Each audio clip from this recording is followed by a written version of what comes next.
Anthony Davis at Austin Reeves, yan ang ating pag-uusapan. Final seconds. Bryant for the win. Bang! Anthony Davis bumawi sa Los Angeles Lakers sa naging laban nila sa Cleveland Cavaliers kanina. Lalo at hindi nga naging maganda ang performance ni Davis sa nakaraang laro nila laban sa Dallas Mavericks. Na 10 points nga lang ang nagawa nito at scoreless naman pagdating ng second half. Kaya naman ay may pinatunayan ito sa naging laban nila sa Cavaliers. Matapos kasi na gumawa si Davis ng 32 points, 13 rebounds, 3 assists, 2 steals at 3 blocks. Ay ang 23 points naman dito ay nagmula sa second half. Kaya naman nang matanong si Davis kung ano ba daw ang nag-lead dito para maging dominant sa second half. Sabi naman ni Anthony Davis ay basta naging aggressive lang daw ito at pinatakbo lang daw nila ang play para sa kanya. At sa totoo lang daw ay sinubukan lang daw nilang manalo kanina. Nasa palagay pa ni Anthony Davis ay maaga nga daw nakapag-set ng foundation ng kanyang mga kasama sa first half. Kaya naman pagdating daw ng second half ay naging open na daw ang lahat para sa kanya.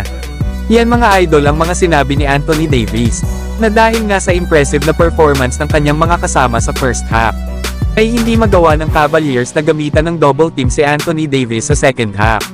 Kaya naman dito na nag-take advantage si AD para mag-dominate. Na nagkaroon nga ito ng ilang mga post-up mid-range jump shot at ilang mga lobs. Pero ang isa pa daw talaga sa nagdala sa panalo ng Lakers ay ang kanilang depensa, na kung saan ay napipigilan nila ang Cavaliers na makascore. At higit sa lahat ay aggressive daw talaga ang kanilang pupunan kanina.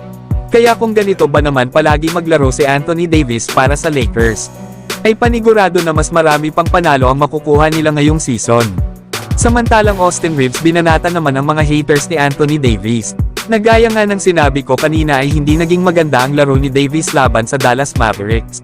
Kaya naman ay ipinagtanggol ito ni Austin Reeves sa kanyang naging post-game interview. Ayon pa kay Austin Reeves ay mabilis daw na pinapatay si Davis kapag ito ay nagkaroon ng off night.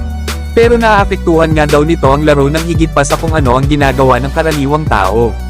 Yan nga mga idol ang mga sinabi ni Austin Reeves. Lalo at para dito ay hindi dahilan ng isang hindi magandang laro para sabihin na hindi na mahusay na player itong si Anthony Davis. Pero mga idol hindi rin naman natin masisisi ang mga tao kung bakit nakakapagsalita sila ng hindi maganda para kay Davis. Naaminin man natin at hindi ay inconsistent naman talaga ang performance ni AD. Kaya ang mabuting gawin nito ay mag-dominate sa bawat game ng Lakers. Para naman mabago na ang tingin sa kanya ng ibang mga Lakers fans. Pero syempre mga idol na yan din naman ang gusto mangyari ni Davis. Na hindi naman sa lahat ng laro nito ay maganda lahat ng kanyang performance lalo at may iniinda rin itong hip injury. Na malalaman naman natin yan mga idol kung inconsistent ba talaga si Anthony Davis.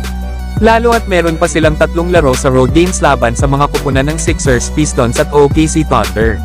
So hanggang dito na lang tayo mga idol. At huwag nyo naman kalimutan mag-subscribe bilang pagsuporta.